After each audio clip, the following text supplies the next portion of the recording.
Olá, você que está conosco mais uma vez, aula 14, Biologia, Enem, professor Cornélio Arrasa, Enem 2015. Estamos aí com você para que você faça uma excelente prova em 2015. É um prazer imenso tê-lo conosco, participando ativamente das nossas aulas, ouvindo, às vezes alguns conteúdos mais complexos, outros mais simples, mas é importante tê-lo conosco e, claro, acompanhe as aulas. Nós queremos que você atinja o seu objetivo em 2015, arrasando no Enem, conquistando aquela tão sonhada vaga numa universidade ou conseguindo a certificação para o ensino médio. E hoje vamos continuar com você, vendo mais aspectos da maravilhosa biologia. Então acompanhe conosco alguns aspectos da biologia hoje de suma importância para o teu vestibular. Nós vamos analisar para o teu Enem, né? E também para os vestibulares, vale aqui tudo, porque arrasando no Enem, você também arrasa em qualquer vestibular. Vamos lá.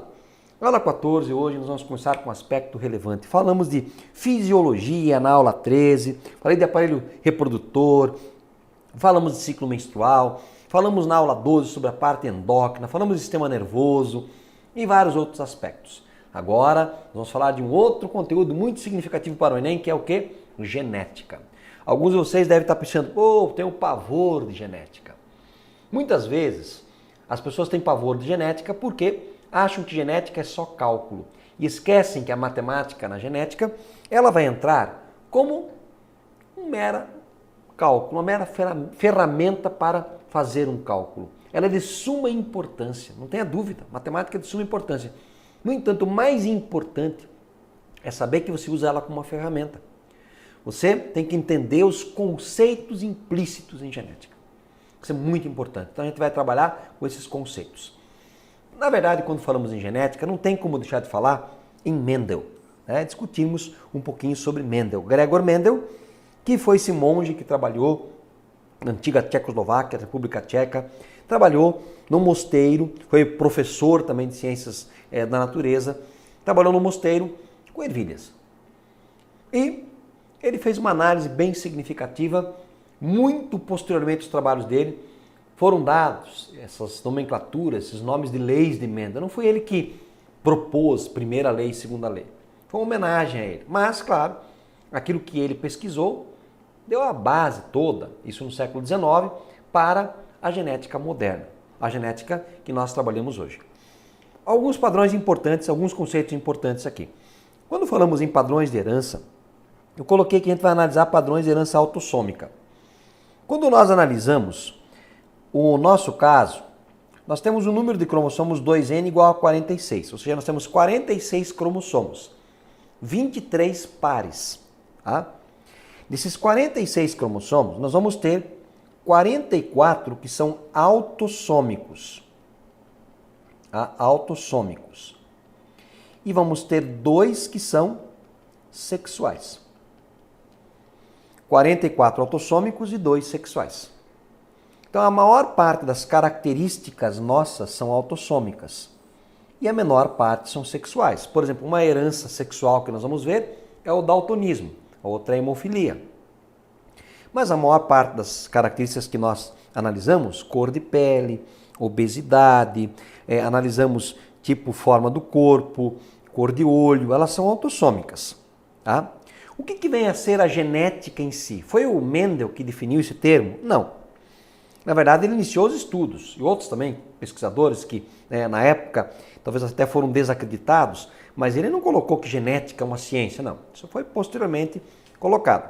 Então, o estudo dos genes e sua transmissão para as gerações futuras. Essa é a definição de genética. É uma das. Né? Vai estudar os genes, ou seja, o que é gene? O Mendel colocou o que é gene também? Não. Gene, eu diria para você, uma única palavra, é uma receita. Tá? É uma receita. E essa receita, claro, ela é formada por DNA. Esse DNA tem bases nitrogenadas. Vocês vão ver isso com o professor Geraldo. Agora, além de genética, um conceito muito interessante é o conceito de genótipo. Genótipo é a constituição gênica do indivíduo.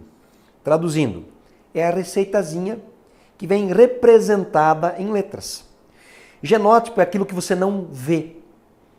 Tá? Então, por exemplo, quando você olha para a pele de uma pessoa, você fala, essa pessoa eu estou vendo lá, azão, azinho, bezão, bezinho, você vê isso? Quando você olha para o olho de uma pessoa, você vê, é azinho, azinho, bezinho, bezinho, cezinho, cezinho, você vê? Não. Então o genótipo é a receita, representada por letras. Tá? Agora, esta receita, ela se manifesta. E aí nós temos um outro conceito que é o fenótipo. O fenótipo é a manifestação dessa receita. Por exemplo, o indivíduo tem o olho emisão. Esse indivíduo tem o olho normal, ele não é míope. O indivíduo tem o olho, por exemplo, preto. Ele é azão, bezão, cesão. Azão, bezão, cesão. Você vê no olho? Não, isso é o genótipo. O fenótipo é a cor. Qual é a cor que ele tem? Preto. O indivíduo é albino. Então ele tem o genótipo azinho. A pele dele é branca, muito branca. O branco você vê, o azinho não. O azinho é o genótipo. Aquilo que você vê ou manifesta no exame é o fenótipo. O fenótipo pode ter uma influência do meio. Cor de pele é um exemplo. A minha pele, por exemplo, é branca, então ela seria azinho, bezinho. Mas se eu for pegar um solzinho, a minha pele vai ficar vermelha, não vai ficar marrom não, vermelha que nem um pimentão. Portanto, nós vamos ter uma alteração do meu fenótipo, mas não do meu genótipo. O genótipo continuou sendo azinho, bezinho. Mas o meu fenótipo se alterou. Por quê? Porque o meio pode influenciar, certo? Continuando aqui, então, ó, o fenótipo é o genótipo mais a ação do meio. Outros conceitos importantes. Quando analisamos os cromossomos, obviamente os cromossomozinhos geralmente vêm representados assim, em X ou de forma simples, né? Nós vamos encontrar aqui, o que é um cromossomo homólogo? Como eu falei para vocês, o nosso número 2N é igual a 46. Significa que numa célula minha, eu vou desenhar aqui para vocês, eu vou ter 23 pares. 23 pares.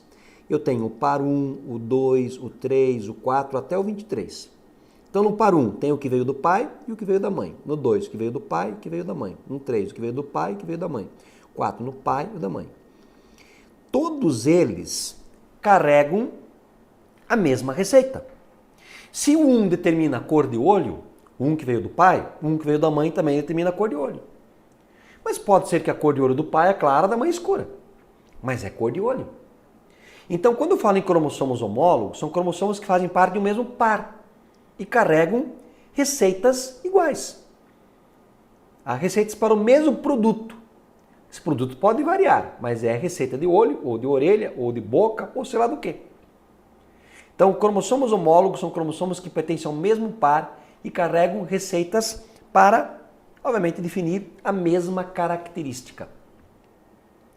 Genes alelos. O que é um gene? Como eu falei para vocês, imaginem que o nosso DNA é um grande caderno de receitas. Gene seria uma receita desse caderno. Então, se nós pensarmos no DNA, imaginem só aqui que nós temos um monte de DNA aqui. Eu pego uma pequena partezinha dessa e falo, esse aqui é o gene A. Então, é uma das inúmeras receitas que eu tenho nesse meu caderno. Isso é gene. E esse gene, ele vem representado por letras. O que são genes alelos? São genes que, olhem só, estão presentes no mesmo locus ou local de cromossomos homólogos. Cornélio, não entendi. Então, olhem aqui. Vamos imaginar que eu vou analisar um par de cromossomos. O par de cromossomos 1.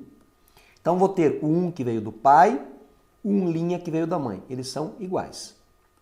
Tá? E eu vou analisar nesses cromossomos que eles têm vários locais. É como se fosse um livro com várias páginas. Imagina que eu pego nesse local aqui, o mesmo local no homólogo. O gene que eu encontrar aqui, imagina que eu encontro aqui o azão. Imagina que nesse local eu encontro o azinho. Eu digo que o azão e o azinho são alelos porque eles ocupam a mesma posição em cromossomos homólogos.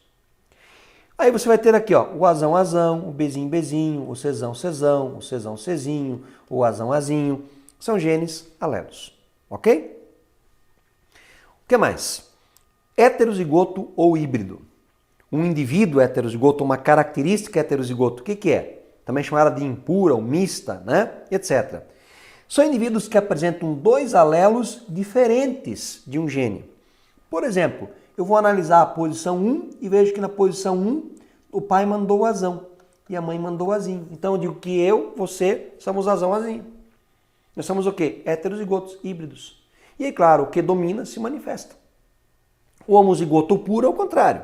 O pai e a mãe mandaram um alelo idêntico, ó. Azão, azão, bezão, bezão, bezinho, bezinho, cezinho, cezinho, ezinho, ezinho, Fzão, Fzão, tá? São o quê? Alelos iguais. Beleza? Claro, são muitos conceitos, mas a gente vai estar analisando eles em exercícios daqui a pouco, tá? Alelo dominante. O alelo dominante ele vai se manifestar, tá? Tanto em heterozigose quanto em homozigose. Tá? Então ele vai se manifestar em homozigose e heterozigose. Então, por exemplo, eu costumo dizer que o alelo dominante é o irmão mais velho. O irmão mais velho ele manda quando? Quando ele está sozinho em casa e quando ele está com o mais novo. Tá? Imagine que o azão é o mais velho e o azinho é o mais novo. O azão manda. Pode ser azão, azão, pode ser azão, azinho. Ele manda. Se manifesta ele. E o azinho, azinho, o irmão mais novo, ele manda quando? Só quando está sozinho em casa. Portanto, só quando for azinho, azinho que ele se manifesta. Então, por exemplo, ó, o índigo alelo dominante, se for azão, azão, vai manifestar a receita azão. Se for azão, azinho, vai manifestar a receita azão. Ok?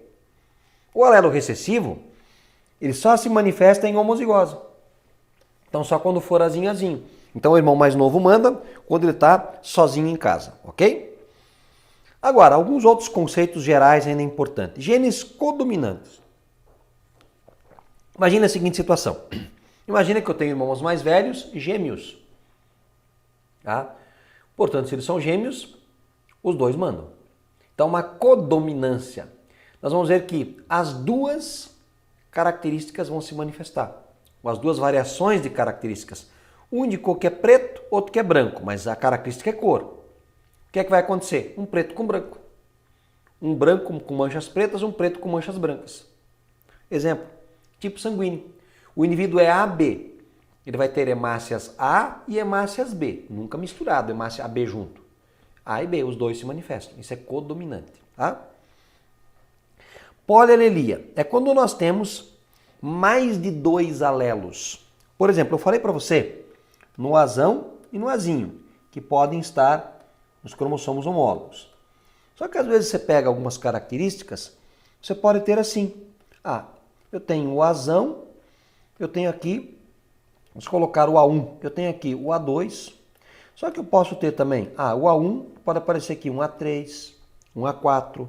Então eu tenho mais variáveis. A característica é cor. Aí eu tinha branco e preto, mas agora eu tenho branco, preto, cinza, amarelo. Tenho mais variações. Então, polialelismo, um gene com mais de dois alelos para o mesmo caráter. Pleiotropia, um par de genes determina vários caracteres. Então, exemplo disso. A pleiotropia é muito comum numa tal de galinha arrepiada. É um gene que diz que a galinha, determina que a galinha vai ser arrepiada, tá? Com as penas arrepiadas. Pelo fato dela ter penas arrepiadas, ela passa mais frio. Consequentemente, o metabolismo para manter a temperatura dela tem que ser muito elevado. Isso vai fazer com que ela gaste mais energia mantendo a temperatura, então ela cresce menos. Então o fato de um gene determinar a característica galinha arrepiada, reflete em várias outras características. Isso é pleiotropia. Beleza? Seguindo. Polimeria, ou herança quantitativa, quando os genes somam, né? Para determinar um único caráter. Então nós vamos ter vários genes. Um exemplo, cor de pele. Tem o gene azão e o bezão. Os dois somam as suas forças para definir a cor. Se eu tiver azão, azão, bezão, bezão, o indivíduo é preto. Se tiver azinho, azinho, bezinho, bezinho, ele é branco. É como se fosse café com leite. Azão, azão, bezão, bezão, café, café, café, café. Cor preto. Azinho, azinho, bezinho, bezinho, bezinho. Azinho, azinho, leite, leite, leite, leite. Bezinho, bezinho, né? Ele, obviamente, é branco. Se eu tivesse azão, azinho, bezão, bezão, é um café, leite, café, café. É um mulato escuro. E aí você pode simular o que acontece com o mulato médio e o mulato claro. Então aqui nós temos a soma da força, entre aspas, dos genes para definir uma característica. Seguindo, epistasia. é quando há uma interação entre genes, no qual um gene vai inibir um outro gene. Então tem genes que um deles inibe a ação a manifestação de um outro gene.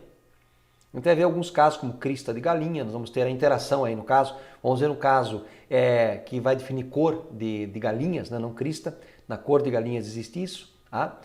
No caso de crista de galinha é uma interação. Né? Então temos alguns exemplos de genes epistáticos, um pode inibir a ação do outro. Tá? O que mais? Agora o heredograma. O heredograma é a forma de nós representarmos a linhagem familiar. Quando nós representamos um homem normal, é um quadrado. Uma mulher normal, vamos ter aqui um círculo, uma bolinha. Quando quer indicar que ele é afetado, a gente vai pintar ou achurar. Quando eu não sei o sexo, não tenho informação do sexo, eu converso lá com a avó, ela fala, eu tinha 20 irmãos, mas eu não sei quantos eram homens e quantos eram mulher. Coloca um losango. Tá? Ó, aqui, esse traço entre homem e mulher indica casamento. Agora, isso daqui vai indicar o quê? A filiação. Então você tem o casal, ó, aqui os parentais. Vou colocar aqui os números. Ó. Primeira filiação que eu estou analisando. Eu tenho 1 e o 2. Então eu digo que esse indivíduo é o 1, 1. Esse é o 1, 2. Aqui o 2, 1, 2, 2, 2, 3 e 2, 4. Esse casal teve 4 filhos. Uma menina, um menino, uma menina, um menino, uma menina. Na primeira filiação, sempre o homem tem que vir representado primeiro. É uma regra. Tá? Quando tem gêmeos verdadeiros, nós vamos representar sempre desta maneira e colocando um traço entre eles. Os gêmeos monozigóticos ou univitelíneos. Quando são gêmeos dizigóticos, são irmãos como outros quaisquer, só nasceram no mesmo dia, resultam de poliovulação, nós representamos assim, mas não colocamos o traço entre eles. Tá? Seguindo, então olha só. Sexo masculino, sexo feminino, sexo desconhecido ou não informado, o casamento. Mas pode acontecer que eu tenho um casamento entre primos, por exemplo. Casamento consanguíneo, eu coloco 2 traços. Em alguns animais até entre irmãos, né? Tá? Indivíduos que apresentam o caráter estudado, né? Se são afetados, eles vêm assim. Aqui é a filiação, como nós colocamos, os gêmeos dizigóticos e os monozigóticos, como nós havíamos comentado. Tá? A primeira lei de Mendel, ela diz o quê? Cada característica é formada por 2 fatores. No ato da formação dos gametas, os fatores se separam. Olhem só, o que eu ensinei para você na terceira aula nossa. Quando nós falamos, na quarta aula, desculpem, sobre meiose. Olhem só, eu falei que tem uma célulazinha. Essa célula vai duplicar o material genético. Ela vai ter a meiose 1, que vai ter a separação dos cromossomos homólogos. E na meiose 2 vai ter a separação das cromátides irmãs. Isso daqui. Eu até vou colocar de outra cor aqui, para ficar mais bonitinho. Tá? Para você entender melhor aqui. Então, olha só. Primeira lei de Mendel. Ó, acompanhe comigo agora. Cada característica é formada por 2 fatores. Mendel não conhecia gene, então ele colocava fator. Tá? Por exemplo, o azão, o azinho. Um veio do pai, o outro veio da mãe. Acontece o quê? Antes de dividir, duplica. No ato da formação dos gametas, tá? Os fatores se separam. Ó, não separou? Azão, azão, azinho, azinho. Nós podíamos falar, Cornélio, posso dizer então que a primeira lei de Mendel, resumindo tudo, chama-se meiose? Isso, é isso que eu queria que você entendesse. A primeira lei de Mendel é a meiose. Ou seja, se você for azão, azinho para uma característica, metade dos teus gametas, eles serão azão e a outra metade serão azinho. Beleza? Isso é a primeira lei. Tá? Então, olha só. O Mendel trabalhou com ervilhas. Olha aqui. Ele pegou uma ervilha pura, amarela, e uma pura verde. Como é que ele sabia que eram puras?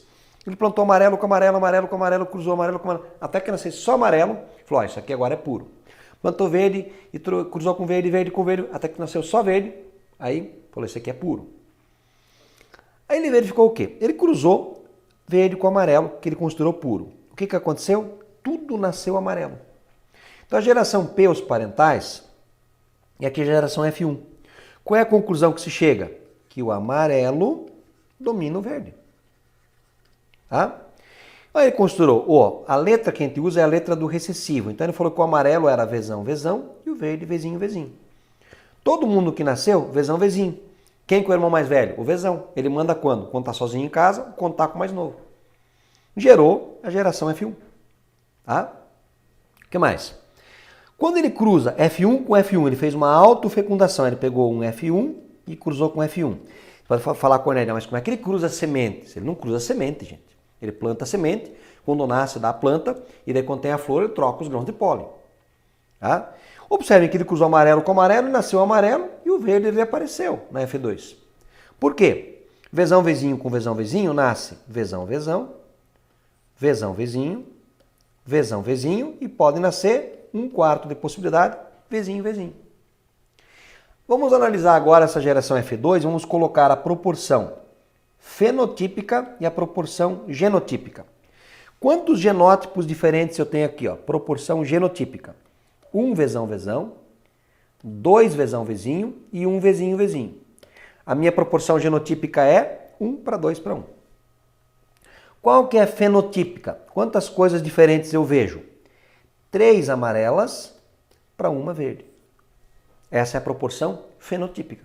Esse é o fenótipo. Beleza? Agora, quando falamos em monohibridismo com dominância, ou seja, vou analisar uma característica, monohibridismo com dominância. Tá?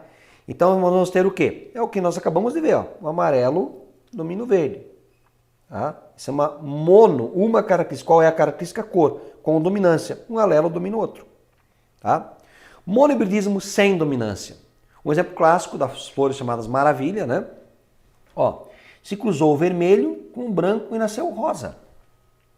Então o vermelho e o branco é como se fossem dois irmãos gêmeos dizigóticos, os dois mandavam.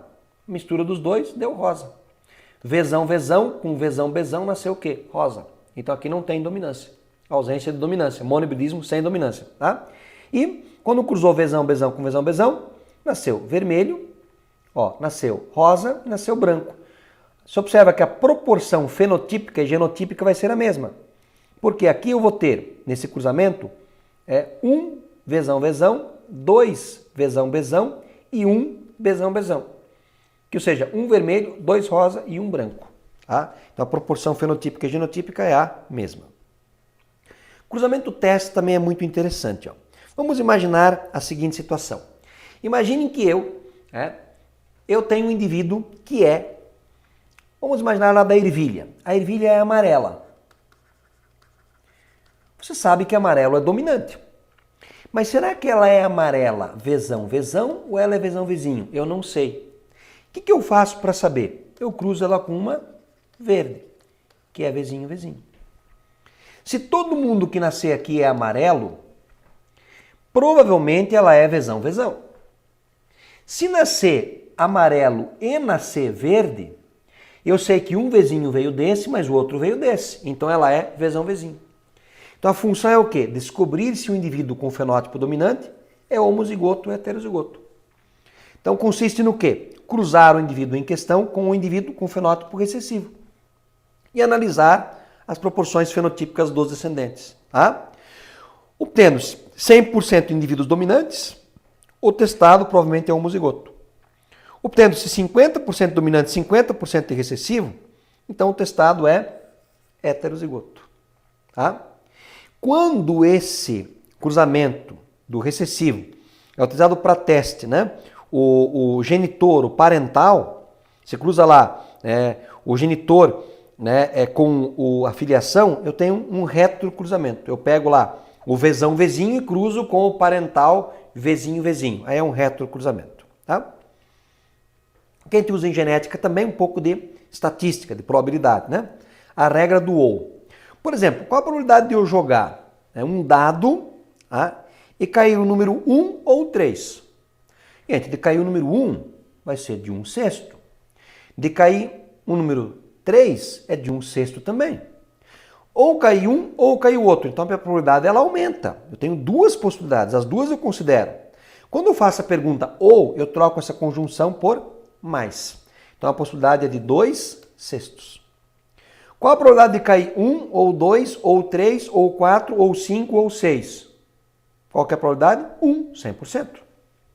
6 sextos. A regra do O. Né? Quando nós jogamos, por exemplo, uma moeda e um dado ao mesmo tempo, qual a probabilidade de cair, por exemplo, cara mais o número 1? A possibilidade de cair cara, obviamente, é de meio. De cair o número 1 é de 1 sexto. Eu quero que caia cara e o número 1. Porque pode cair cara e o número 2, cara e o número 3, cara e o número 4, cara e o número 5, cara e o número 6. Pode cair coroa e 1, coroa e 2, coroa e 3, coroa e 4, coroa e 5, coroa e 6. Tem 12 possibilidades. Então, quando eu coloco o prefixo E aqui, a preposição E, desculpem, eu vou trocar o E por multiplicação. Portanto, a probabilidade de cair cara e o número 6 ou o número 1 é de 1/12. Ok? Agora, muito conceito, né? A segunda lei de Mendel. A primeira trabalhou com uma característica. A segunda trabalha com 2 características.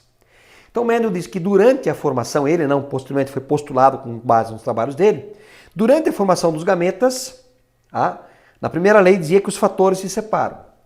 Agora, a marca registrada aqui é a segregação independente.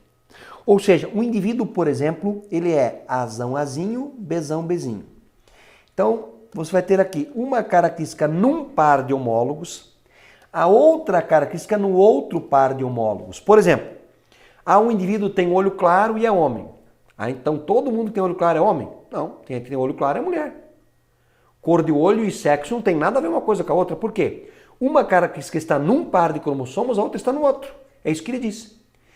Nós temos 22 pares de autossômicos e um par sexual. Se as características nossas fossem só independentes, nós tínhamos no máximo aí 23 características. Mas a maioria é dependente, uma depende da outra. Então olha aqui, ó. Na hora de formar os gametas, eu posso ter tanto o gameta Azão-Bezão, quanto o gameta Azão-Bezinho. Eu posso ter tanto o Azinho-Bezão, quanto o Azinho-Bezinho. Então posso ter 4 tipos de gametas diferentes. Então exemplo clássico aqui, ó. Nós pegamos um indivíduo, nesse caso aqui, que era Rzão, Rzinho, Vzão, Vzinho. Então Rzão determina aqui, se você olhar, né, que as ervilhas serão lisas. E o Rzinho que elas serão rugosas. Então o Rzão, lisa, o Rzinho, rugosa. O Vzão determina que ela é amarela, o Vzinho que ela é lisa. Então, quando se cruzou, a primeira coisa foram tirar os gametas. Ó. Então, foi feito isso. Ó. Vzão, Rzão, Rzão, Vzinho, Rzinho, Vzão e Rzinho, Vzinho. Foram cruzados esses indivíduos. Então, aqui eu vou ter as 16 possibilidades. Dessas 16 possibilidades, você vai observar qual é a proporção genotípica e a fenotípica. Você tem todos os fenótipos e genótipos representados aqui. A proporção fenotípica no final, eu vou ter 9 lisas amarelas, para 3 lisas verdes, para 3 rugosas amarelas, para 1 rugosa verde. Então a proporção aqui ela é 9 para 3, para 3, para 1. Esta é a proporção fenotípica. Essa é a proporção fenotípica clássica de segunda lei, quando nós cruzamos 2 indivíduos duplo heterozigotos. Nós vamos praticar isso em exercícios. Então nós vamos ter uma série de exercícios, a gente vai estar avaliando com vocês aspectos relacionados à aplicação disso tudo que nós trabalhamos. A aula de hoje ela foi muito conceitual. A próxima aula é prática, você vai trabalhar comigo para tentar aplicar todos esses conceitos. Cornélio, mas foi muita coisa. Concordo, foi muita coisa. A gente vai, a partir disso, praticar e ver como se aplicam esses conceitos de primeira e segunda lei trabalhados aqui. E, claro, revisarmos o que é gene, o que é alelo, o que é cromossomo homólogo, etc. Não esqueça, professor Cornélio com você, arrasando no Enem 2015. Nós aguardamos você no nosso próximo encontro. Um grande abraço a todos. Valeu, pessoal.